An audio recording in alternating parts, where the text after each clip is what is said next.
તો કેમ છો બધા મિત્રો? જય દ્વારકાધીશ અને જય ઠાકર. આજના મિની બ્લોગમાં આપનું હાર્દિક સ્વાગત છે. તો મિત્રો આજે તો આપણે જવાનું છે ભાટકવા. ચલો ચલો અભી મજા આયેગા ના ભીડો.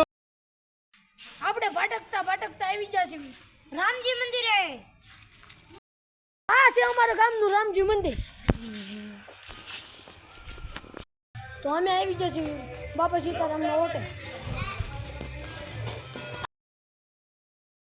આથી અમે આવી જાય હનુમાન દાદા. આથી આવી જાય મેલડીમાં દર્શન કરી લીધું. ભાઈ પટેલની મૂર્તિ. ઓ દેવના દર્શન કરીને પછી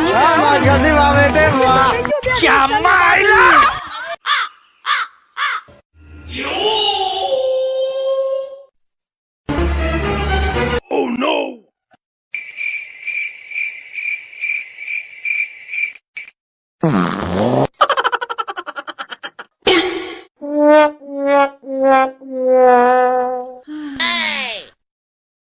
બાંધવાનું તો સમાધાન થઈ ગયું છે. આજના મિની બ્લોગ માટે એટલું જ. લાઈક ચેનલ સબસ્ક્રાઇબ કરો.